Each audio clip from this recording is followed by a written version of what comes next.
Welcome to the class. In this class, we are going to learn how to determine the strength of a titrant solution in terms of molarity, especially when the analyte under consideration is a solid.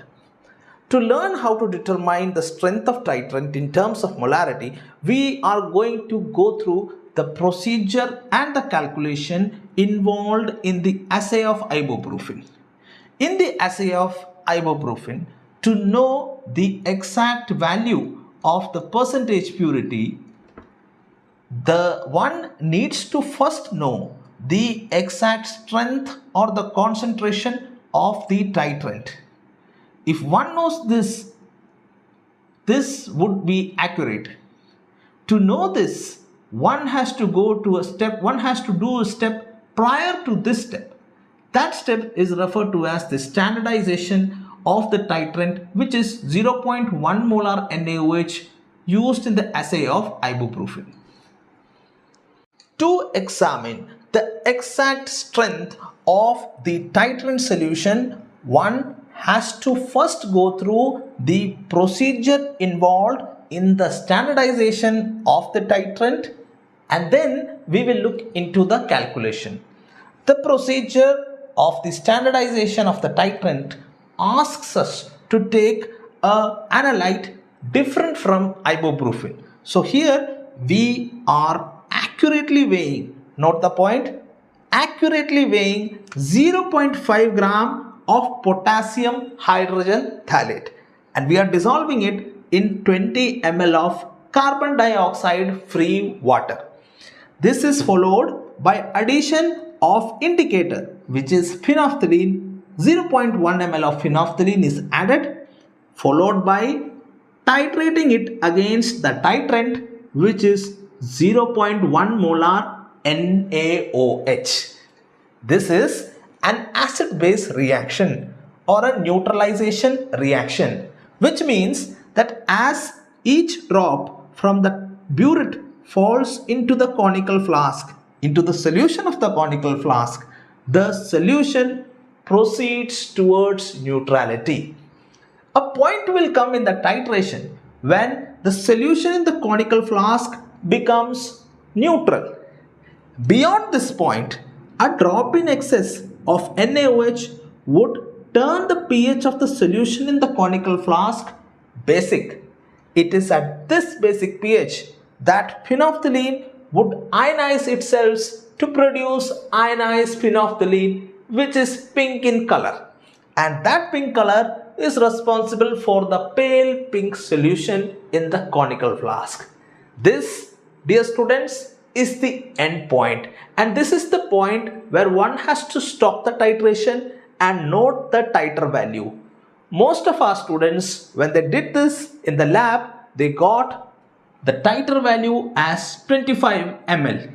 That means 25 ml of the titrant 0.1 molar NaOH was consumed to neutralize 0.5 gram of the analyte, which is potassium hydrogen phthalate. Now let us come to equivalent weight factor. Equivalent weight factor. Each ml of 0.1 molar NaOH is equivalent to 0.2042 gram of potassium hydrogen phthalate. What does it mean? It simply means that for each ml of the titrant 0.1 molar NaOH that goes into the conical flask, 0.2042 gram of potassium hydrogen phthalate is neutralized or is consumed. Our students today got the titer value, which is 25 ml. That means 25 ml of our titrant 0.1 molar NaOH was consumed while doing the titration. Each ml is able to consume 0.2042 gram. 25 ml that our students got, that was able to consume 25 into 0.2042. When we calculate it, we get the value as 0.515 gram. This value is an exaggerated value. Why so? Because we are very sure that we have accurately weighed 0.5 gram in the procedure and we have dissolved it in the CO2 free water. We are very sure about it. This value is an exaggerated one. And why does it come? Not because of equivalent weight factor. This is a constant value. But this has come because of the higher titer value that we have got. And why does it, and what does this higher titer value indicate? It only indicates that the strength of the titrant is less than expected. That is, the strength of the titrant is less than 0.1 molar. To assure ourselves that the titrant is having a lesser strength than what is expected, and to know the exact strength of the titrant in terms of molarity, we put forth the calculation of molarity, which is molarity equal to actual weight into expected molarity divided by titer value into equivalent weight factor. Titer value into equivalent weight factor is the weight that is owing to the titer value. So this weight, we have written it here.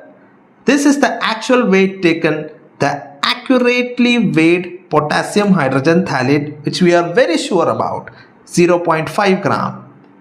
This is the expected molarity, which is 0.1 molar.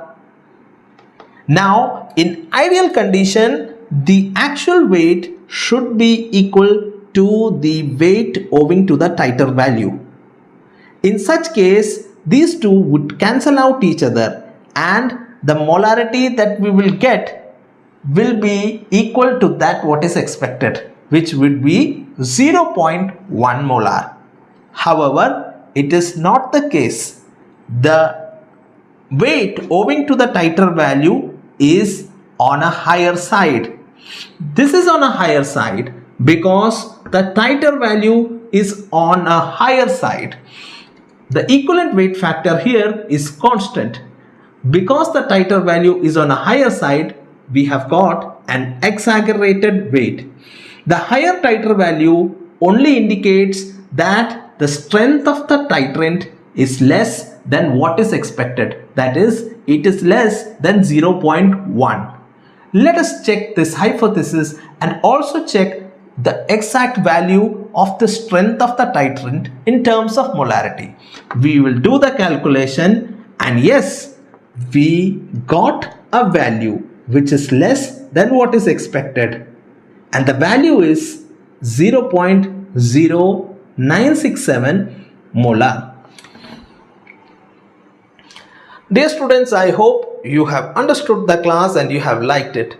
Please do not forget to support this channel. Thank you very much.